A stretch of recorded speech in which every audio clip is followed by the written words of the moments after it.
Yes, I'm Fiona Brown. I'm the community lead at Collaborative Housing, which is the hub for the Thames Valley, which is Oxfordshire, Bucks and Bucks, and it's set up really just to support people interested in community-led housing, and obviously groups once they're established right the way through their journey. So it's really great. So many of you have come onto the webinar today.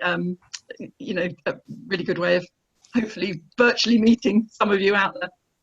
I'm just going to share my screen then. There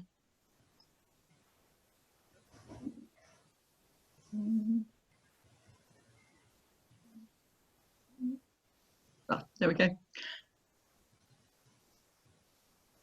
Okay, so I'm going to run through. This is going to be a bit of a whistle-stop tour really through community-led housing, obviously designed as to be an introduction and hopefully to whet your appetite a bit, as well as obviously answering questions during the session. The contact details for us on here, so if you are interested in finding out more at the end of the session, please do get in touch with me at the hub. So I've explained, you know, we're here, fairly new organisation actually. I joined the organisation in October of last year. There was some activity going on before then, and the hub comprises of me. I act as both an advisor to groups, but also as a coordinator for the hub. The hub also has a steering group, of which Tim is a member and represents Berkshire on that steering group. And we also work with a number of technical associates who we can bring in to support groups at the appropriate times. Sorry, just to interrupt, Fiona, can you try sharing your screen again? We can't see your presentation. Oh, I'm sorry. I wonder why that's happened. Just bear with me. So if I go back to... This all worked perfectly in a practice. Now this is... Can you see that? No. Goodness. Right. Can you see this now? Yes. Oh, relief. Lovely. You didn't miss much in terms of slides. So this is pretty much the beginning. So in terms of what we're going to cover today, we've got really, as I say, a bit of a whistle-stop tour, just looking at some of the reasons communities might want to undertake community-led housing. A little bit about what it is, what defines it, the different models, and then some of the early key steps that you would take if you were interested in starting your own community-led housing project in your community. A bit more about advice and support, a bit more about the offer that the hub can give groups. And then there will be some local examples, and as Tim mentioned, in particular, Claire's going to talk about WAM CLT. So why community-led housing? I think it stems from a lot of communities recognise that even when they get housing, new housing delivered in their area, it doesn't meet the needs of many who are already living in their community. You know, that can be young families or single young people or older people who can't find anywhere appropriate to live when they're looking to move to more appropriate accommodation as they age. And I think there's increasing recognition that communities are the people who are best placed to understand. They live there, they know what people they need, and also what the village needs in terms of the people who are going to keep facilities running in their local community. And I think community-led housing has some key benefits that other sorts of housing don't offer. And I would put number one on that list, just control really over what type of housing is delivered. Key aspect of community-led housing is that it's the community that decide. It's the community decide what's built, and it's the community who decide how the allocations are going to be made, usually through a local lettings plan with the local authority that needs to be agreed with the local authority. And I think the other aspect is that a lot of what's delivered as affordable housing isn't necessarily affordable to people in local communities on average incomes. As many of you might know, affordability is usually pitched at 80% market value. And that's actually, in expensive areas, that's too much. So community-led housing groups can actually be much more targeted around where they set their rents. For example, I've got a group at the moment, and they're looking at delivering a low-cost home ownership scheme, but it's specifically targeted at the incomes of those in the lowest 30th centile, 30% of the lowest incomes in the area, through a discount market sales scheme. Another key benefit is that housing can be retained as affordable into the future, so it's not subject to the right to buy, and usually the assets that, particularly through a community land trust, but also through other models, are protected through what's called an asset lock in the organisation's rules. So essentially that means that the land and the housing always has to be used for affordable housing. It can't ever escape onto the private market. Most communities also want to do better than the private developers are doing. They want to provide housing that's well designed and definitely more sustainable. And this, for communities, this housing is going to be a long-term asset and legacy, and they want something that's fit for the future in terms of, you know, green energy, lovely landscaping, etc. Generally, groups will report as well when they start off doing a community-led housing project that it does really foster skills. People learn all sorts of new stuff that they didn't necessarily think they could do. And it also brings communities together. It's a real focus for the community, and especially if there's some really creative community engagement around the project, it can really bring communities together through whatever, through art projects or other community engagement activities. And also, if the project's owned after it's been built by the community, obviously that gives the community an asset. And what that does is allow for further community development work to be undertaken on the back of that asset. So, for example, there's a community land trust in Stonefield in Oxfordshire. It's actually, I think it's actually the oldest community land trust in the country, and it did its scheme its first scheme it developed in the 1970s, and that's in a position where it owns that asset. It's getting income from that asset, and it's used the reserves it's built up to both develop further housing projects, but also to grant fund other activities in the village. So what is community-led housing? As we'll go on to see, there are lots of different models, and in fact I think every project's probably a bit different in its own way, as it should be, because these are things that are bespoke. You know, they're meant to be bespoke to meet local needs.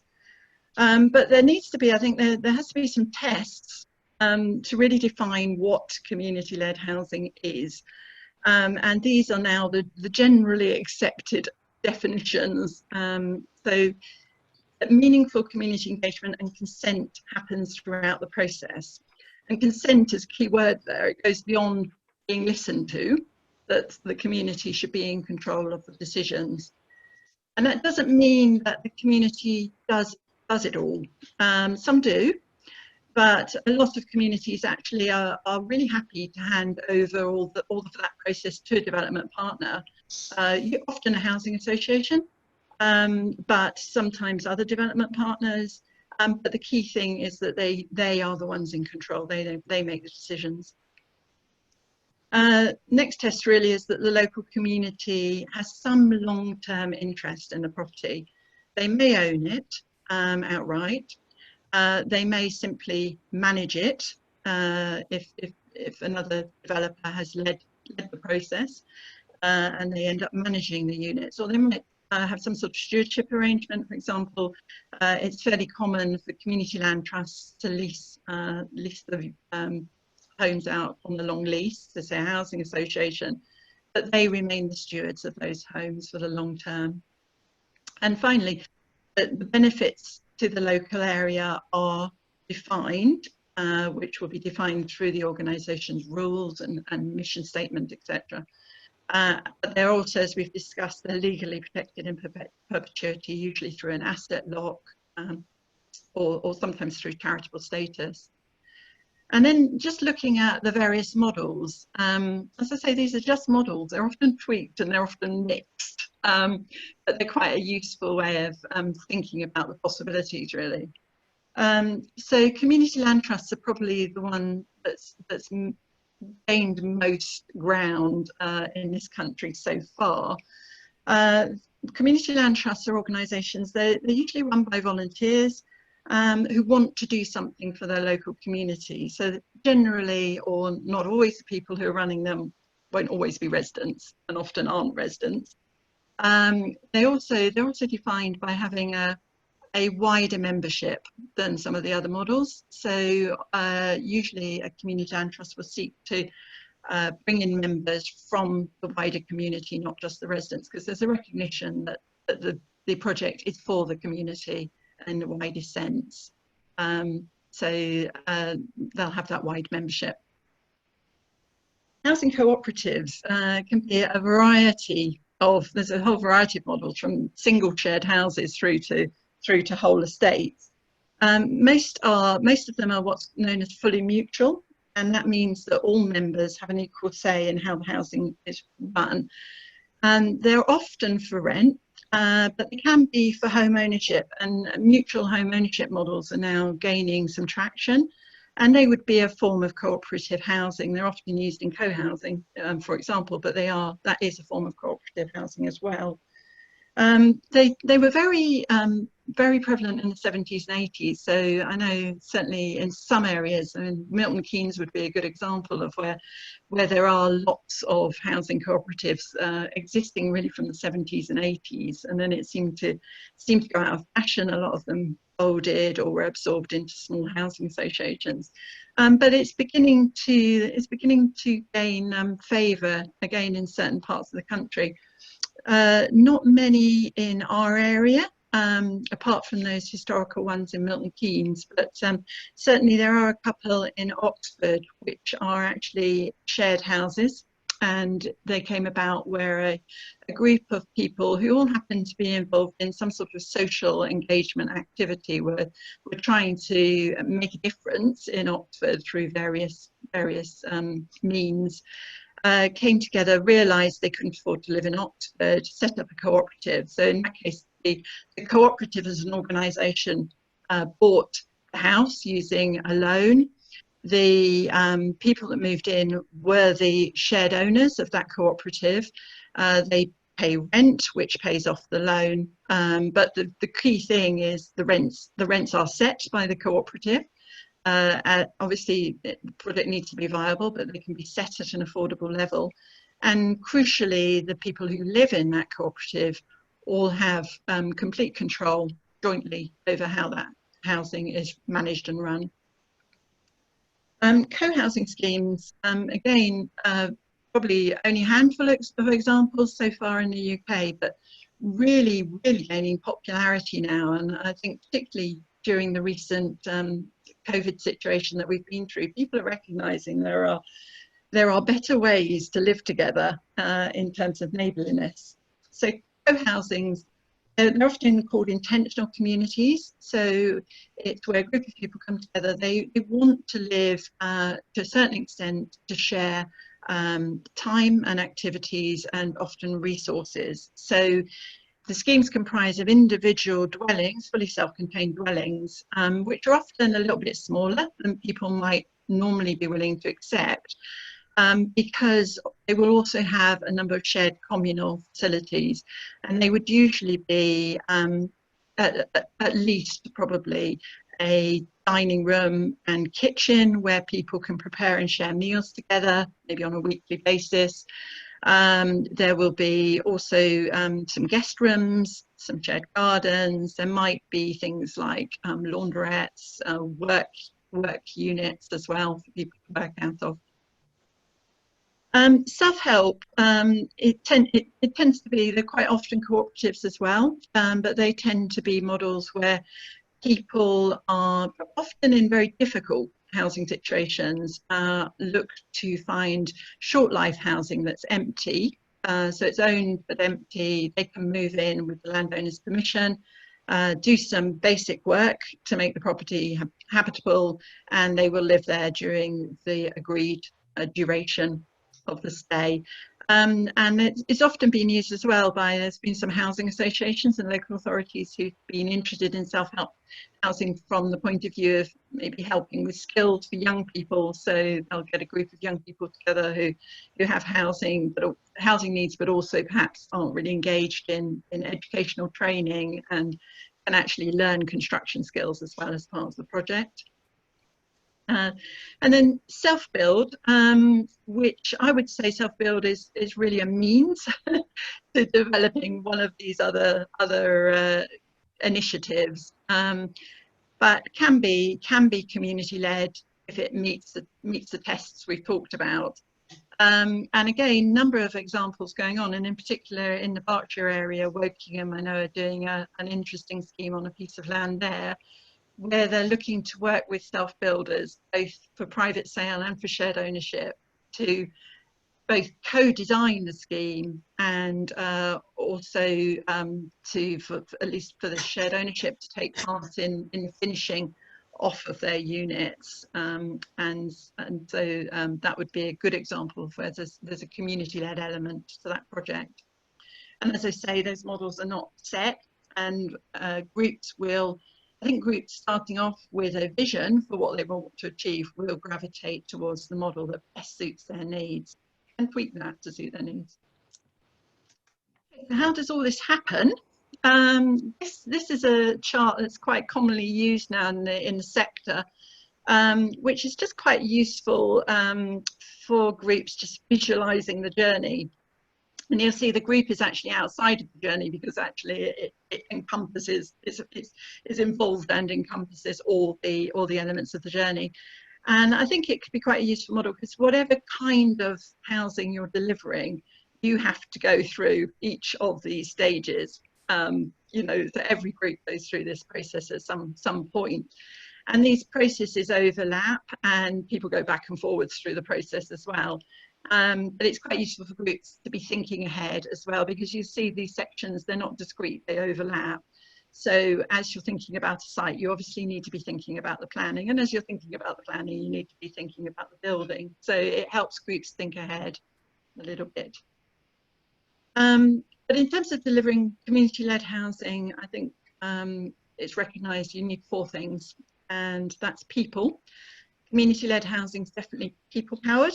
It doesn't happen without a lot of commitment and time and passion and learning new skills that people undertake. Advice, so a lot of groups that I've talked to have often said to me, oh, if only we had known, if only we'd known some of this stuff when we started. And groups can waste a lot of time. So having good sources of advice is critical. And groups, although every project is different, there's a lot of things that are the same. So there's no need to invent the wheel around a lot of this stuff. You know, there's enough groups now that have been through the journey and are there to support other groups. Land, obviously, there's no project unless you've got some land or a building in which your project is going to happen. And we'll talk a little bit more about that. And then finance, of course, these housing developments not cheap. It requires quite high levels of finance, probably a lot more than a lot of communities are used to raising. So we will talk through some of the issues around that as well. So forming a group. Groups come together in lots of different ways, and I mean, I have to say sometimes it's just a group of friends. So I was talking to a group, an emerging group recently, and they'd all met at a party, and they'd all had same kind of difficulties with their housing issues, and just started to talk about possibly forming a housing cooperative. So it can be that organic, but often they come through existing groups. So parish councils or town councils, indeed, neighbourhood planning groups, and sometimes it's an existing community group. For example, I work with a project at the moment in Hook Norton that came about through a low carbon group, and they got interested in housing because they realised actually not just the effect on the planet, but the effect of want people's income of poor quality, badly insulated homes. Sometimes it's an existing community-led housing group wanting to foster a new scheme. That's typically common, I would say, with cooperative housing, where a co-op will become, they'll go through the journey, they'll become financially viable, and actually they use some of their reserves then to help another group to set up. Increasingly common, actually, and more common than you might think, there are landowners who actively want to develop community-led housing. Often, generally, just through wanting to provide a legacy for their community, and just not wanting to sell their housing just for another private housing scheme. There are people like that around. And then another route that again is becoming increasingly common, largely because of the self-build registers, is through a developer wanting or needing to, I should say, partner with a community group because of the planning policy requirements. So many authorities now, because of the self-build registers, are having a self-build policy within their plan, which will give a percentage over to self-build. And sometimes those policies specifically mention community-led housing, but often local authorities will see community-led housing as a good route to deliver their self-build, as you know, because they'll be able to transfer a whole parcel of land across in one go. And just some of the things people need to think about at the group stage. The initial thing will be to form a steering group, and that would usually be done through either an open meeting or some sort of call out in the community, just seeking people who want to get involved with the project, hopefully with a range of skills. You know, people do develop schemes skills, but it's very useful to have people from different backgrounds who can bring different things to the project. And then you need to think about how you're going to work together, how you're going to set yourself up as a group, how you're going to make decisions, and think about your governance really as a steering group. I think a step that a lot of groups maybe don't spend enough time on is really crystallising what their vision and objectives are for the project. So usually that's going to be around some sort of affordable housing, but there might be other things as well, broader objectives that you want to achieve. And actually having that really defined is really critical to moving on to thinking about how you might deliver those objectives, and also for what legal entity is best going to suit you. So really it's quite hard to think about the best legal entity for your group before you really understand both what you're trying to achieve and have some idea about how you're going to achieve that, whether you're going, you know, what sort of funding you're going to, how you're going to raise funding, and who your delivery partners might be in that process. So having a good idea about those things really helps really make it fairly clear what legal entity you're going to be. I should say that the community-led housing models that I spoke about, they're not legal entities in themselves, they're just models. So groups will form as a number of different things. They could be a community benefit society, they could be a charity, a community interest company, it could be a company limited by guarantee. And that will be governed by the objectives of the group. Then it's really important to try and publicise your existence and win friends, because that's really going to help your project if you've got support. And I've mentioned specifically the local authority. There'll be other stakeholders as well, you know, including your parish and town council, of course. But the local authority is going to be so critical, really, in terms of the success of your project, and you know, trying to broker that relationship early on, I think, is very helpful. Then to develop your business case, doesn't have to be anything really fancy. It's just a way of capturing your objectives and your decisions you're making, really, about how your project's going to move forward, how it's going to be funded, how you're going to deliver it. If needed, a lot of groups will undertake a housing needs survey. So that's obviously crucial. If you're looking at a rural exception site, that's going to be required through the planning policy. But a lot of groups will actually want to undertake a housing needs survey in any case, just to find out more about the local needs in their community. And it's also a useful tool for identifying sites, because you can ask people if they know anything about local sites through that. And also about, just trying to gauge the level of support and any concerns that people might have in the community about the project, and being able to address those. Identify and applying for funding. We're going to talk about that in a minute. Start to put governance procedures in place, as I say, and actually setting yourself up, recognising you're there for the long term. So these projects, well, the project itself, I mean, I think the average length of time for community-led housing project can be about 4 years. Some will be a little bit shorter, some will be a lot longer, but of course the assets are going to be there for years and years to come. So it's really important that you recognise you're setting yourself up for many, many years into the future.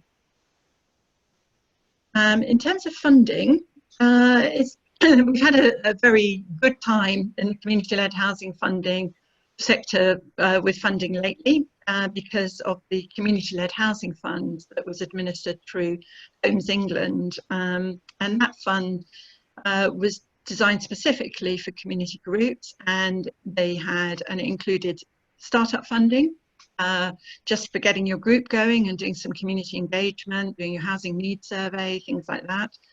And also then for pre-development funding, which, startup funding is relatively small. I mean, you can get by on a few £1,000s really, but pre-development funding is a lot harder to source. You can be looking at £100,000 to get a site to planning permission.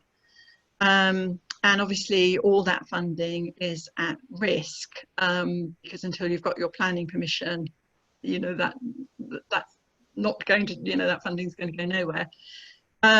So unfortunately, the community-led housing fund closed at the beginning of this year. We're still hoping that there might be an extension to that fund, but that will probably be for groups that had already made an application to the fund but hadn't quite got through the process to have that approved, or indeed had it approved but then the fund closed. And obviously there's a huge amount of lobbying by the sector and others to try and get a new fund established, and we are hopeful that that will happen. There's a lot of government backing for community-led housing, but in the meantime I think there is a need for groups to be a lot more creative, I have to say, about how they do find funds for their project. Startup funding, as I say, it's smaller, and I think you can be more adventurous about where you get funding from, because essentially it's community development work at that stage. So you might find sources that aren't just strictly housing sources. Local authority communities sometimes have grants for community groups. Parish or town councils, if they're supportive of the project, may be able to provide a small grant.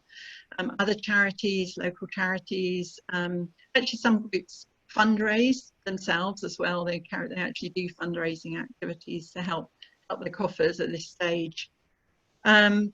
Pre-development funding, as I say, much harder to source, and obviously taking out a loan can be risky at this stage for groups, because they could find themselves not having the income back from the development. So there are loans around, and there's a lot. Some of those loans now will be what's deemed soft loans, and so these are loans where they are a loan, but if the project doesn't proceed, doesn't receive planning permission, they convert into grant, and obviously that's the best way to go, probably the only way to go for community groups. Key source of those loan grants at the moment would be CAF Venturesome Charity Aid Foundation. They have to some extent stepped into the gap left by the community-led housing fund. There are some of the banks as well are beginning to look at schemes around this, as well as more of the charitable sector grants. And it's also worth thinking more widely again than housing. So if you're doing a project that's got high sustainability features, or indeed some sort of innovative biodiversity scheme, on the site. There can be grant funding that can come through those channels as well. So think about all the aims of your project and try and tap into sources of funding around those other aims. Moving on, just a couple more minutes, Fiona. Okay, please. I'll try and whiz. Sorry.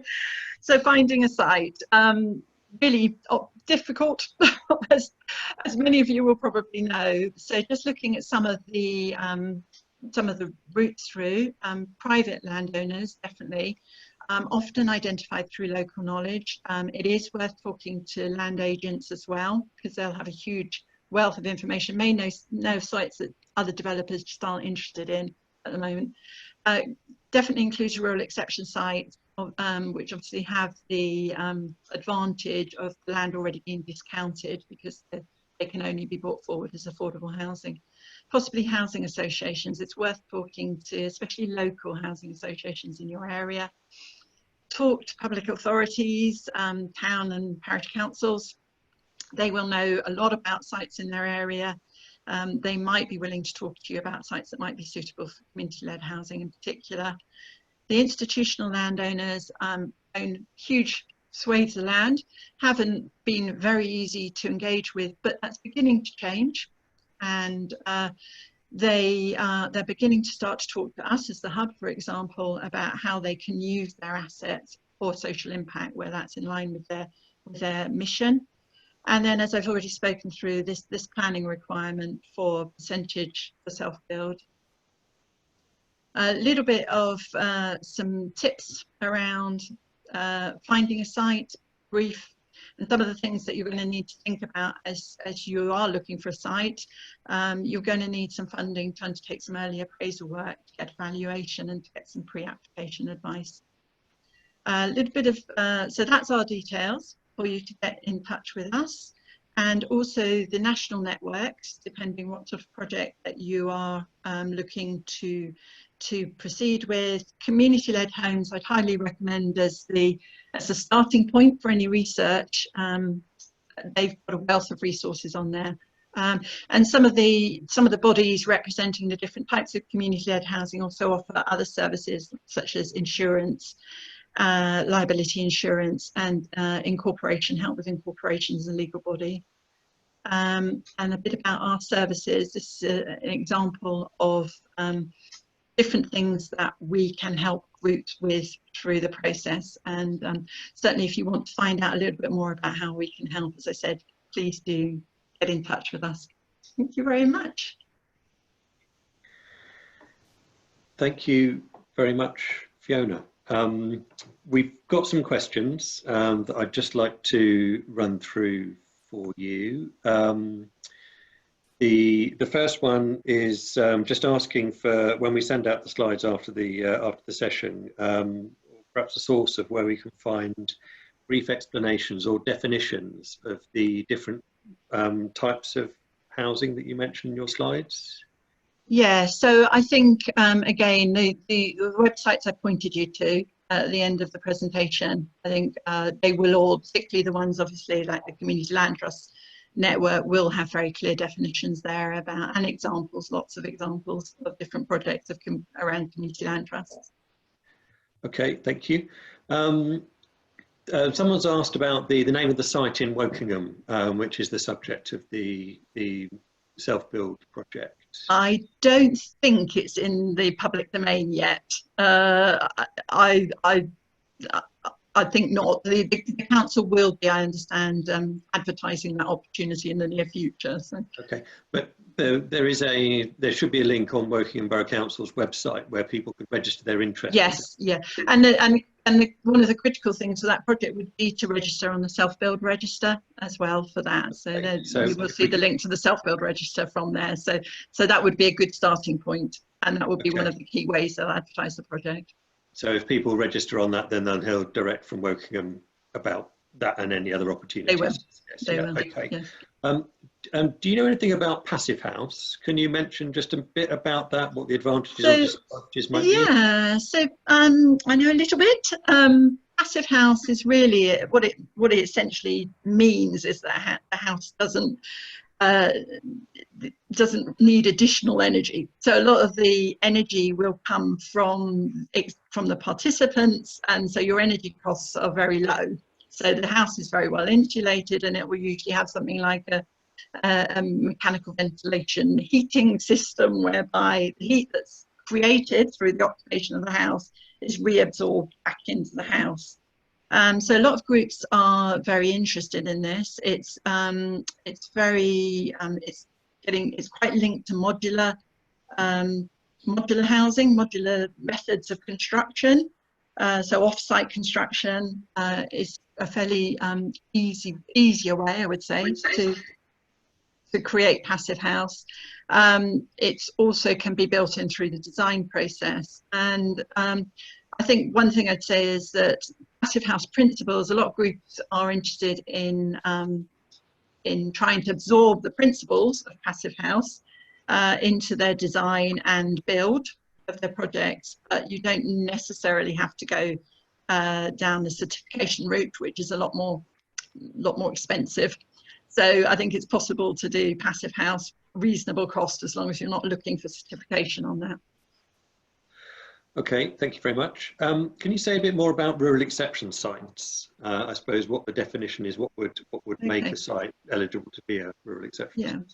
So rural exception sites usually it's usually on the edge of a village, and it's a site that planning wouldn't normally allow to come forward for development for private housing, but that if the community can demonstrate a need for affordable housing, it could be acceptable purely as an affordable housing scheme.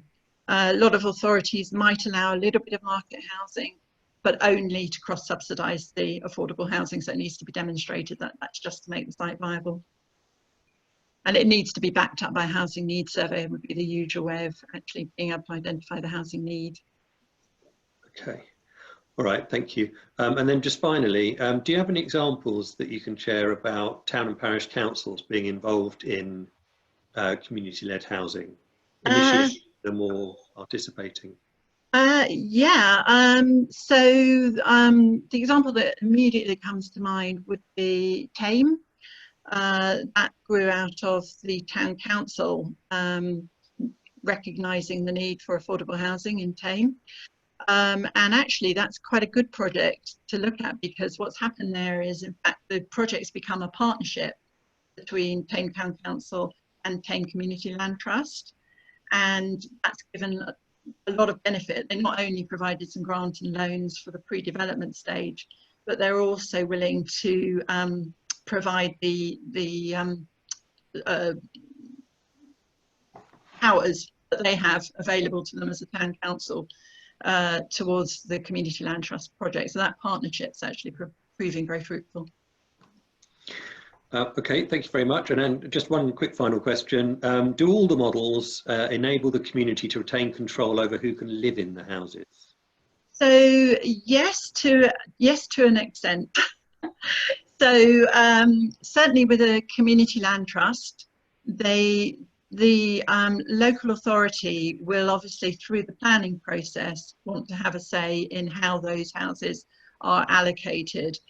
And so one of the early stages to do in any project is to start talking to the local authority about a local lettings plan, where the community group will try and define how those houses will be let through the plan. Some local authorities will go so far as to just rescind their nomination rights. Other local authorities will want to retain their nomination rights into the properties from their waiting list, but those will have to be through this mutually agreed local lettings plan. And for most groups, to be honest, unless that is in place, the site won't come forward through a community group, because that's often the critical factor for community groups. Okay. All right, thanks very much. If any other questions do crop up, we can cover those with Fiona at the end. But now I'd just like to hand over to Claire, who's going to share a presentation with us about her experiences of working with the Windsor, Ascot and Maidenhead Community Land Trust. Okay. Well, good morning, everybody. I just share my screen. Okay, Here we go. While I'm waiting, oh, there we go. Can you see that okay? We can see it, Claire. Yes. Okay, good. Right, panic over. Everyone is scared that it's not going to work. Well, good morning, everybody. You can see my contact details up there. My name is Claire Milne. I'm chair of the Windsor, Ascot and Maidenhead Community Land Trust, and we've been going as a group for a couple of years. We're a fairly mixed ragtag group of people, but we've come together all sharing, you know, the view that there's so much needs to be done around particularly affordable housing that we really needed to do something. And the group of us that come from various different backgrounds decided that we needed to act as some sort of kickstart in this area, because when we looked at this area, we realised that there was nothing happening in terms of community-led housing. And when we formed a couple of years ago, various members of our group, who I'm put on the screen here, who's most of the core part of the team, when we all came together, we all shared different things we wanted to achieve. But I think we all realised that the only way to do that would be to come together as a group. And I guess the catalyst for bringing us together was the fact that the Borough of Windsor and Maidenhead actually did a small project a couple of years ago to see if there was an appetite for community land trusts in the area, and as part of their local plan development. And so they invited an organisation from Bristol called Eco Motive to come and do a bit of community engagement work. And through that project, they found us. My role at the time, and still is co-chair of Windsor Neighbourhood Plan, and we were working at getting that through. And we've got that now. We're through the examination stage, and we're waiting for referendum, which unfortunately was delayed by COVID. So we've worked hard on that. But through that process, I've learned an awful lot about housing and development and planning, although I did have a little bit of a background in house building and investing anyway, through family business. So I had got a bit of an appreciation anyway, so that's helped. But we came together with members of community from Maidenhead, so we've got members from the Quaker community, and members that are involved with Transition Towns movement, and interested very much in the ecological and environmentally friendly sustainability side. We have an architect on board, Sandra, who has a practice in Windsor, Dominic, who is experience in a lot of community projects from the Bristol area, and working with housing associations. And we have various other members who dip in and out as and when they're needed. We have someone that does some web stuff for us, and we have Divya, who's a dentist. So we have a lot of people that are willing to give their time and to work towards a common goal.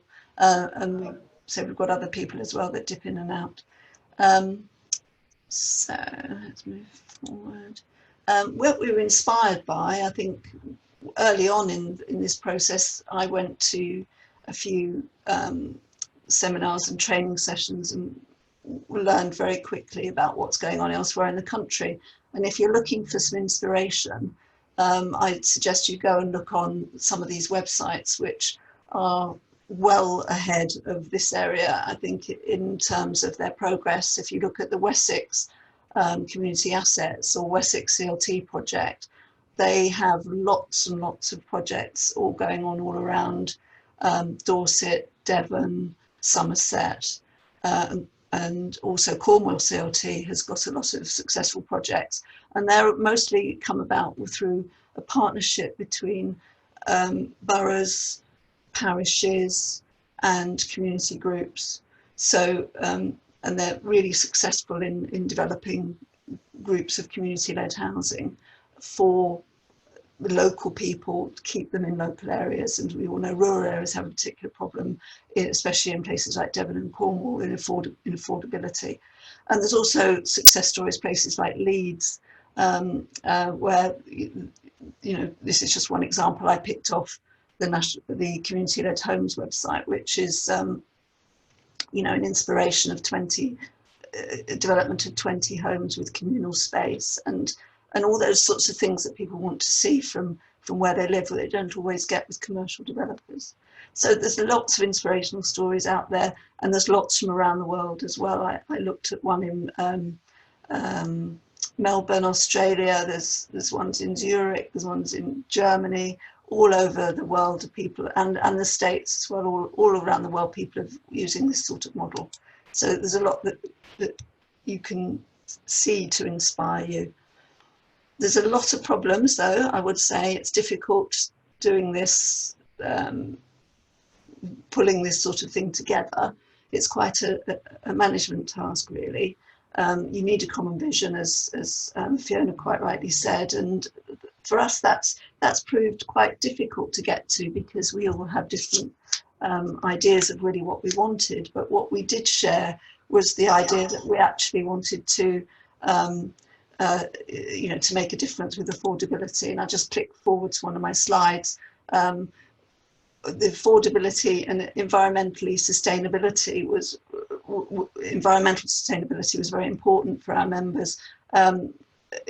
Inspired as well by the climate change issue, trying to make a difference in that, and realizing that we need to do things differently. We want to obviously do this with the local community, or we recognize that we are actually a group of people that are not necessarily in housing need ourselves, but we want to help people that are in housing need to do this. So we're acting like a sort of, I guess you could say, an area community land trust in trying to develop this. And we also recognize that there's multiple constraints in our area. You know, we are surrounded by, we're firmly in the metropolitan green belt. We have Thames Valley River corridor running through. We have sites of special scientific interest. We have extensive Crown estate, especially around Windsor. So we have to be flexible for opportunities and geography. And I thought it was quite helpful to just illustrate that some of the early research we did about what geography we should cover actually took us to this area, this diagram, I guess you could say, of housing market areas in Windsor. We were saying to ourselves, well, what area do we need to cover? And you can see that we are from the Windsor, Maidenhead, Ascot area, we're firmly in the East Berkshire housing market area. And these housing market areas, I believe, are determined by looking at travel to work patterns, the actual housing market characteristics, and commuting patterns, to see really where the focus from those areas, the people that live in those areas, is. Where do they gravitate to? Which ways do they travel? Where do they go to work? So we realise that our housing market area really is firmly East Berkshire, whereas I believe a lot of you from your from parishes here might be from West Berkshire areas. So there's really a difference in the geography and the way people commute and travel to work and where they live. So we wanted to be a community land trust that would help kickstart this in the east of the county. I'm not aware of anything kickstarting in the west at the moment, but there may well be that I don't know about. Oh, sorry, I need to go back. Let's go back a bit, sorry. The team I've talked about, advice and support. We've had lots of help now that Fiona and the Hub exist, which is fantastic for us, because we actually started about a year before they arrived. So we were looking at local organisations that could help us, and we've had dealings with Tim at Connecting Communities Berkshire, who's helped us with advice and to help us to understand what existing groups were in the area. And we've had advice from our community enterprise, which is an organisation supported by the Royal Borough of Windsor and Maidenhead. We've also joined the National CLT Network, which I would recommend anyone to do. Fantastic advice and support. Some of it can be quite technical. So we've actually had to go for legal support to try to work out what our legal framework should be and what our legal format should be. And we are now in a position to understand the various pros and cons of the different legal formats. And at the moment we're tossing up whether we should be a community benefit society with charitable rules or not with charitable rules. So it can get quite technical on what your group needs to be. And a lot of that will depend on the opportunities that you find.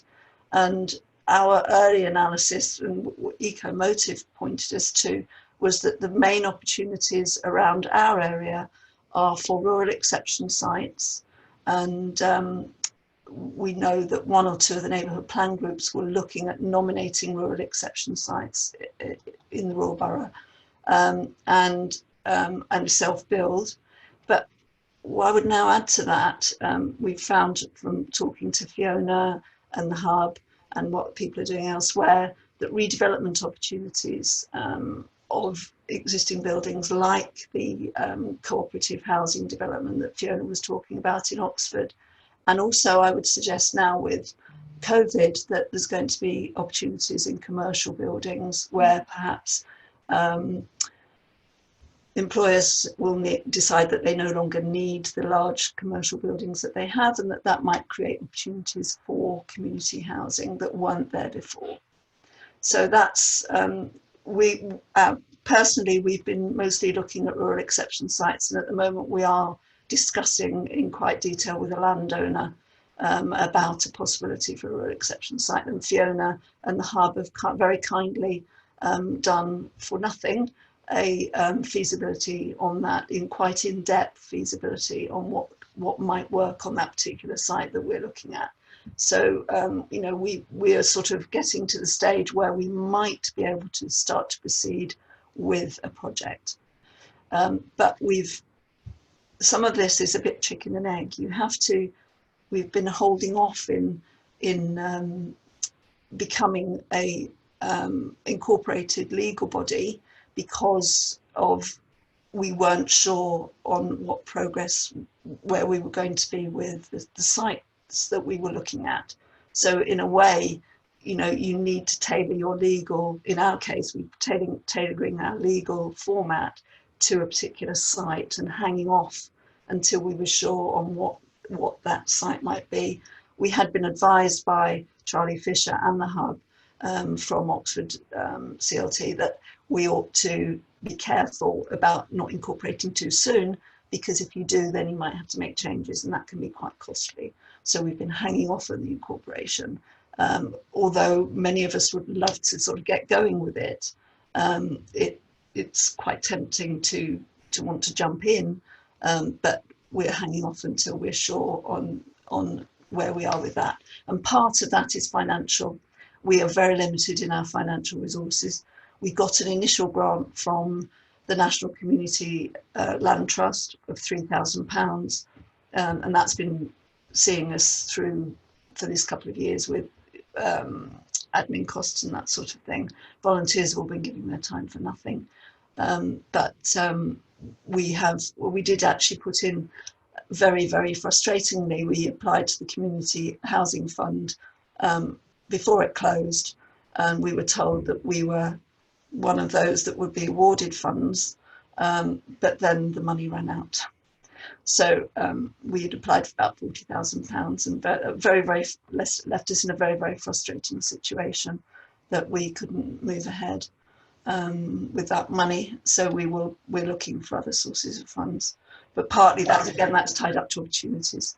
So just a couple more minutes, please, Claire. Yeah, I think that's more or less it, really. Our legal advice, we've had some very good legal advice through Wrigley's solicitors from the National CLT Network, but also we've spoken to people like other community land trusts like Tame, and we've spoken to the Hub, who also can help with legal advice.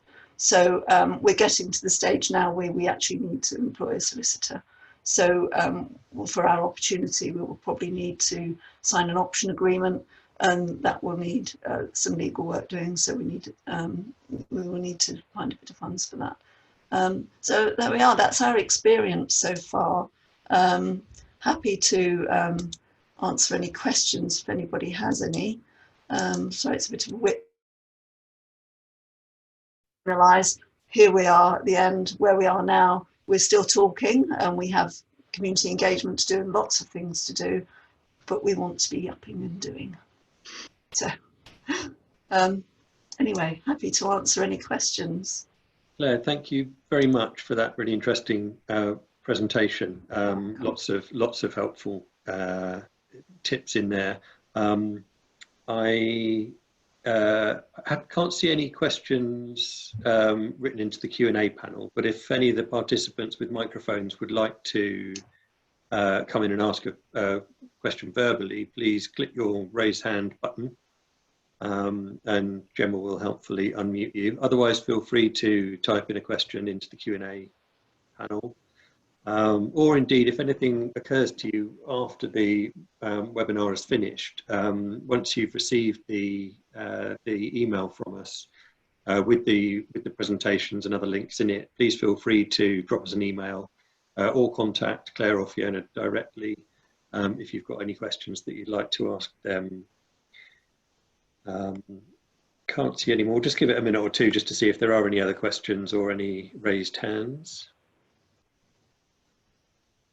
I know that just one thing might be helpful. I know people are interested in rural exception sites, and I don't know what the local plans say in the west of the county, but I do know that the emerging local plan for Windsor and Maidenhead actually does mention rural exception sites, and some of their rules that they will be, some of their criteria that they will be looking for around rural exception sites, and it's quite useful to refer to those, because one of the things we are looking at is a rural exception site. So we've been referring to the emerging local plan to see whether what we're considering might be acceptable or not.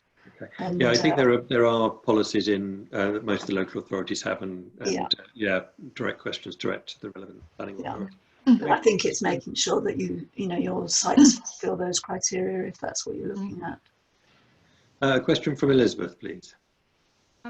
Hi, just really asking whether when you were talking about the possible sites from sort of the lack of from people working from home, were you referring to sort of brownfield sites, or were you referring to actually using the existing infrastructure of those buildings such as offices, etc.? Just wondering. Really. Could be both, I think. I know offices have difficulties for converting into homes, and often they don't have adequate outside space or anything like that, but I think with a will, things can be done to make adaptations, and it obviously depends on costs. But I think there will be opportunities in both brownfield and conversions. Perfect, thank you. Okay, thanks very much. Any last chance for any questions before we close the webinar? Nothing on the Q&A panel, no other raised hands.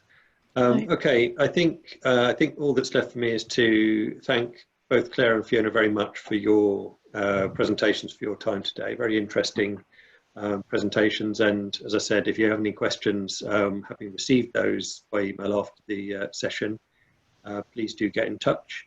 I'd just like to thank Gemma as well for all of your stewarding of the webinar this morning. Okay.